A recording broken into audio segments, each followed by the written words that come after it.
السلام علیکم دوستوں، میں قرۃ العین خالد آپ کے ساتھ گلوئنگ تھاٹس میں ایک بار پھر رمضان کا مہینہ، ہماری رمضان سیریز چل رہی ہیں۔ فرسٹ اشرا گزر چکا ہے، سیکنڈ بھی گزر ہی رہا ہے، گنتی کے چند دن ہیں، ایام معدودات، اور گنتے گنتے گزر ہی جائیں گے۔ آج ہم دیکھتے ہیں کہ بدبخت کون ہے۔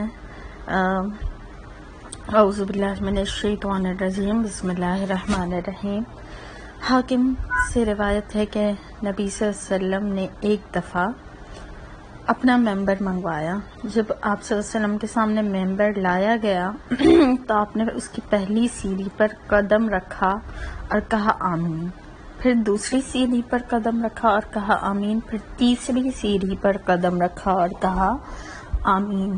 صحابہ کرام نے پوچھا، یا رسول اللہ صلی اللہ علیہ وسلم، آج آپ نے وہ عمل کیا ہے جو آج سے پہلے کبھی نہیں کیا، یعنی یہ ہماری ایک طرح سے انہوں نے آپ صلی اللہ علیہ وسلم سے یہ پوچھا کہ یہ عمل آپ کا ہماری سمجھ میں نہیں آیا۔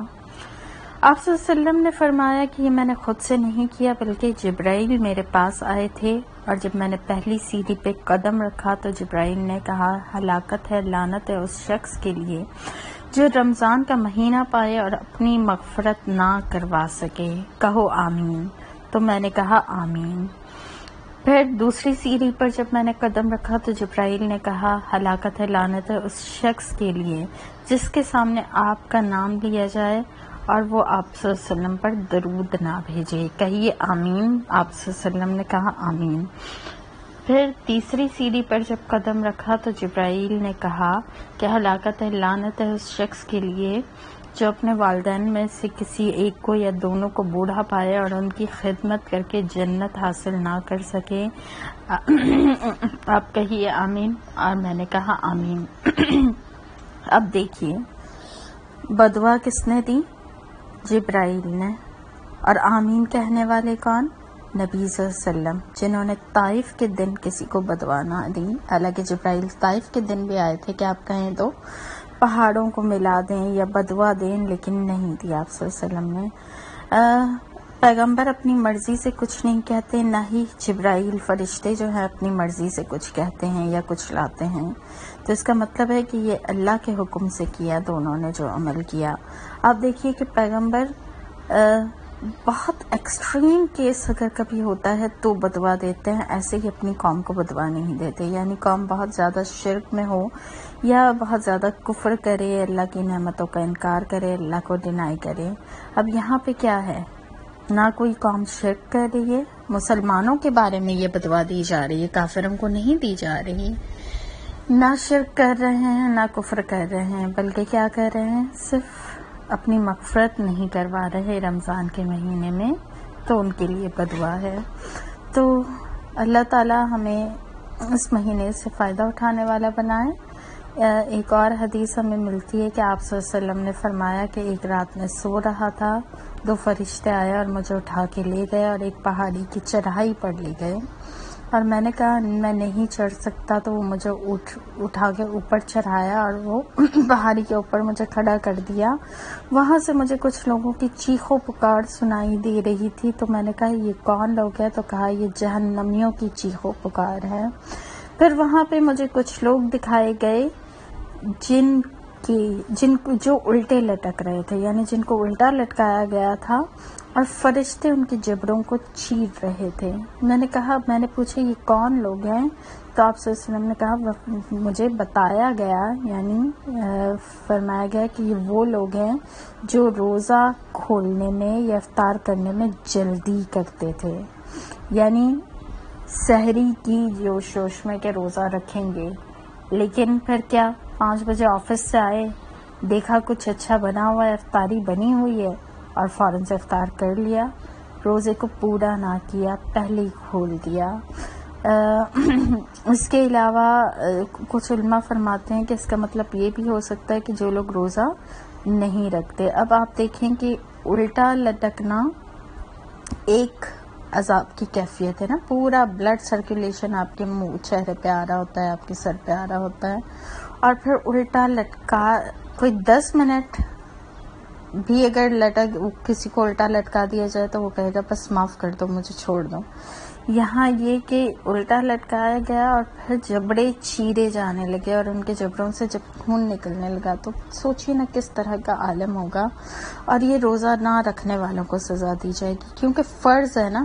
اور فرض کی ہم نے بات کی تھی کہ ادائیگی نہ کی جائے تو عذاب ہے, عذاب کی وعید ہے, چاہے روزہ چاہے نماز. یہ فرائض کی ادائیگی کا جہاں ثواب ہے وہاں اس کو نہ رکھنے کا, نہ ادا کرنے کا گناہ بھی اتنا ہی شدید ہے.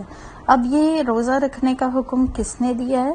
اللہ تعالیٰ نے. اللہ تعالیٰ کون ہے؟ رحمان رحیم, جو کہ 70 ماؤں سے زیادہ محبت کرتے ہیں, اپنے بندے سے زیادہ پیار کرتے ہیں. اب سوچیں, اکثر مائیں کہتی ہیں کہ نہیں ہمارے بچے ابھی چھوٹے ہیں, ابھی کمزور ہیں, ہمارے بچے روزہ نہیں رکھ سکیں گے, اور وہ بچوں کی عادت نہیں ڈالتی روزے کی. اور پھر کیا ہوتا ہے, وہ پھر ان کی کبھی عادت ہی نہیں پڑتی. اور آپ سوچیں کہ رحمان سے بڑھ کر جب ہم رحم کرنا شروع کر دیتے ہیں دوسروں پہ تو ہم کیا کرتے ہیں؟ ہم صرف ظلم کرتے ہیں, کیونکہ اللہ نے اپنے نفس پہ ظلم کو حرام قرار دیا ہے.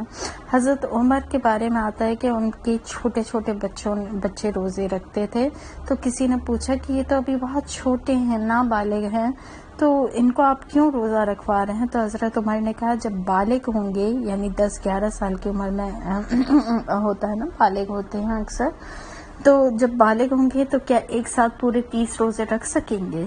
نہیں رکھ سکتے. ایسا ہو ہی نہیں سکتا کہ ایک ہی پہلے شروع سے بچے کی عادت نہ ہو اور وہ پہلے رمضان میں 30 روزے رکھے.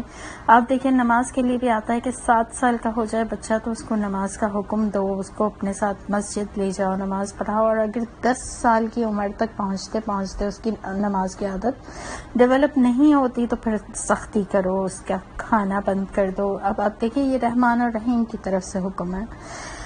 اور اسی طرح اگر آپ روزے کا بھی عادت 5-6 سال کی عمر سے آپ بچے کو 2 روزے رکھوائیں, پھر 6 سال کی عمر میں 4, 7 سال کی عمر میں 8, پھر 9 سال کی عمر میں 12-15 روزے, پھر 10 سال کی عمر میں 20-22 روزے, تو ایسے 11 سال کی عمر تک آتے وہ پورے روزے رکھنے کی اس کی انشاءاللہ عادت پڑ جائے گی. اور آپ بچوں کو روزہ رکھائیں گے تو اس کا ثواب اجر آپ کو ملے گا. اور کوئی 14 گھنٹے 12 گھنٹے 15 گھنٹے بھوکا رہ کے کوئی بھی نہیں مرتا. آپ کوئی بھی کسی سے بھی پوچھ لیں, کوئی نہیں مرتا. تو ایسے نہ سوچیں. اور کوئی کمزوری نہیں ہوتی, کوئی چکر ہم سوچتے ہیں نہیں بہت کمزور ہو جاتے ہیں ہم رمضان میں. کمزوری نہیں ہوتی. رمضان میں ہم جتنا کچھ کھاتے ہیں نا اتنا ہم عام دنوں میں بھی نہیں کھاتے. جو کچھ پورا سال نہیں کھایا ہوتا نا وہ بھی ہم رمضان میں کھا رہے ہوتے ہیں. تو اتنا کوئی وہ نہیں ہے. اور بعض لوگ ہوتے ہیں کہتے ہیں چکر آتے ہیں ہمیں یہ ہوتا ہے وہ ہوتا ہے. تو آپ دیکھیں نماز فرض ہے تو کیسے فرض ہے؟ اگر کھڑے ہو کر نہ پڑھ سکو تو بیٹھ کے پڑھ لو, بیٹھ کے نہیں تو لیٹ کے نہیں تو اشارے سے. اسی طرح روزہ بھی اگر بہت آپ کو تکلیف بھی ہو رہی ہے یا بہت, تو آپ لیٹ کے گزار لیں. بلکہ آدھا دن تو ہمارے پاکستانی سوئے ہی رہتے ہیں, کون سا کام کرتے ہیں. تو لیٹ کے کر لیں, بیٹھ کے کر لیں پورا, لیکن پورا کر لیں. روزے دار کے لیے حدیث میں آتا ہے کہ 2 خوشیاں ہیں. ایک بلکہ اللہ تعالیٰ نے فرمایا, یہ حدیث قدسی ہے کہ 2 خوشیاں ہیں, ایک افطار کے وقت اور دوسری مجھ سے ملاقات کے وقت. افطار کے ٹائم دیکھیں کتنا کوئی اچھا لگ رہا ہوتا ہے, چیزیں سامنے رکھی ہوتی ہیں, اور پہلا گھونٹ جو اذان ہوتے ہی حلق سے اترتا ہے اس کا جو لذت ہوتی ہے وہ کسی اور کھانے میں کسی اور مشروب میں کبھی نہیں ملتی. آپ پورا سال وہ شربت آپ کو اچھا نہیں لگے گا جتنا رمضان میں اچھا لگیں گی چیزیں. اور پھر آپ دیکھیے اللہ سے ملاقات کے وقت اللہ تعالیٰ ہم نے بات کی تھی نا کہ اجر چھپا کے رکھا ہوا ہے, نا عاجزی بھی میں ہی اس کی جزا دوں گا. اچھا بعض اوقات پھر بہت جینون ریزن ہوتا ہے, جیسے 2 صورتوں میں بلکہ روزہ ہم ترک کر سکتے ہیں. کیا؟ من کانا مریضن او علی سفرن, یعنی مریض ہو یا سفر پہ ہو تو پھر کیا کرنا ہوتا ہے؟ فعدتہم من ایام اخر, تو پھر اس دن تو روزہ چھوڑ دیں گے کہ سفر سخت ہے. پہلے زمانے میں تو بہت ہی سختیاں ہوتی تھی سفر میں. اچھا تو پھر کیا کریں گے؟ یہ مریض ہیں تو پھر روزہ چھوڑ دیں اور دوسرے دنوں میں پورا کر لیں. لیکن اب بعض اوقات چیزیں ایسی ہو گئی ہیں کہ بعض لوگ دائمی مریض ہوتے ہیں, جیسے اب ڈائبٹیز ہے اور ڈائبٹیز میں بھی کچھ لوگ تو رکھتے ہیں روزہ، لیکن بعض اوقات یہ ہوتا ہے کہ شوگر پیشنٹ کے لیے ذرا مشکل ہوتی ہے، شوگر لیول لو ہو جاتا ہے، اچانک سے بھوک لگ جاتی ہے۔ دوسری چیز ہارٹ پرابلم ہے، نعوذ باللہ کوئی اور ایسی سیویئر بیماری ہے جو لائف ٹائم ہے۔ اب آج کل کی تو بیماریاں لائف ٹائم ہوتی ہیں نا، پہلے زمانے میں تو نہیں ہوتی تھی۔